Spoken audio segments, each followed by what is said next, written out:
Dans les chapitres 24, c'est-à-dire le chapitre à précédé, ce que nous avons lu, les versets 45 à 51, et le chapitre 25, versets 1 à 13, et les versets 14 à 30, nous trouvons là 3 paraboles. Ces paraboles suivent le discours sur la destruction de Jérusalem et les temps de la fin. Les paraboles soulignent, chacune à sa façon, la nécessité d'être prêt pour le retour du Fils de l'homme. Le Fils de l'homme, c'est Jésus-Christ. Il reviendra. On ne sait ni le jour, ni l'heure. Et à chacun de nous, il faut être prêt. Le Seigneur tardera à venir. Il s'agira d'attendre sa venue en prenant soin de ceux qui nous ont été confiés, en brillant comme des torches au moyen des œuvres que Dieu exige de chacun et en faisant fructifier les capacités qu'il nous a données. Ici, on a dit qu'il y en a qui ont eu 5, 2 et 1. Bien-aimés, lorsque le Fils de l'homme reviendra, il s'agit ici de Jésus-Christ.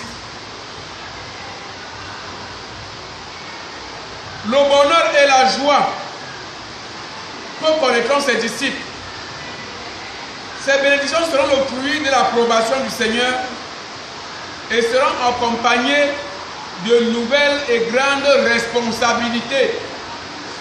Mon fils, tu as été fidèle en peu de choses. Viens, entre dans la joie de ton Père. Je vais te confier les plus grandes.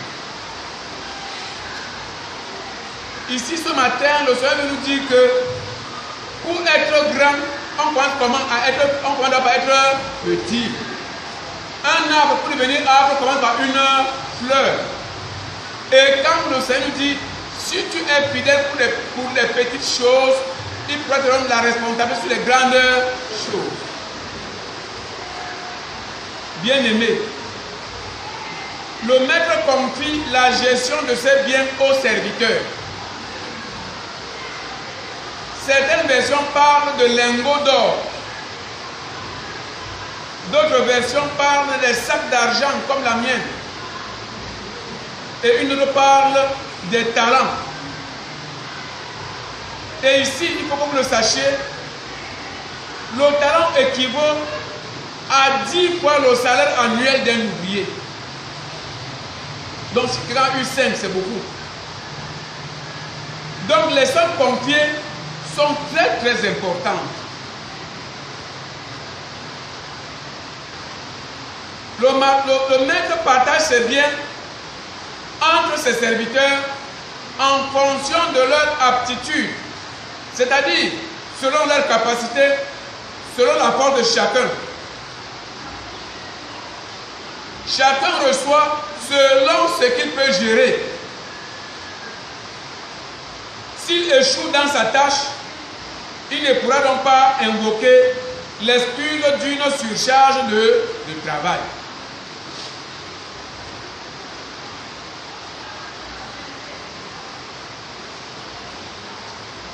Ici, bien aimé, le texte nous montre que toute négligence ne pourra s'expliquer que par la paresse ou par la haine envers le maître.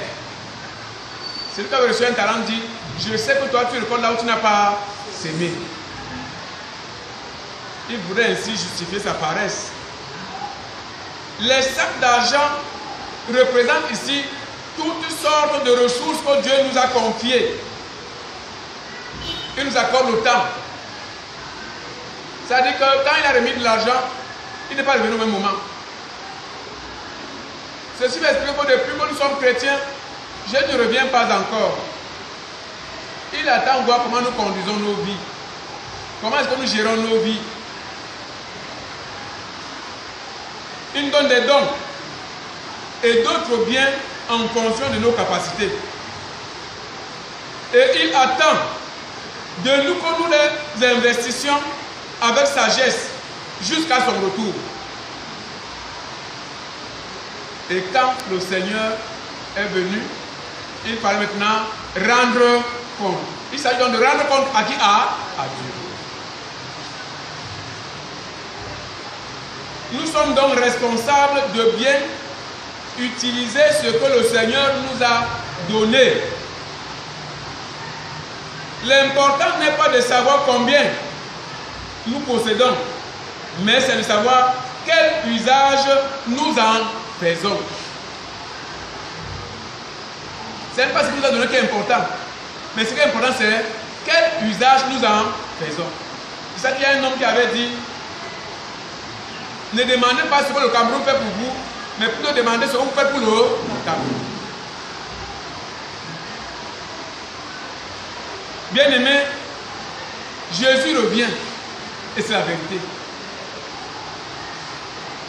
Alors, devions-nous tous quitter notre emploi pour servir Dieu, comme Jésus revient là? Et comme nous comprenons les talents, est-ce que nous tous devons devenir pasteurs évangélistes? Je ne pense pas. Mais nous avons tous à utiliser notre temps, nos dons, nos ressources au service du Seigneur, quoi que nous fassions. On a plus de temps pour beaucoup d'autres choses et moins pour Dieu.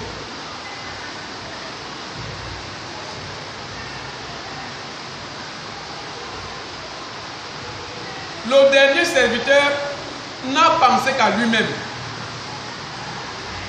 Il espérait donc s'en tirer à bon compte et ne pas avoir à affronter son maître.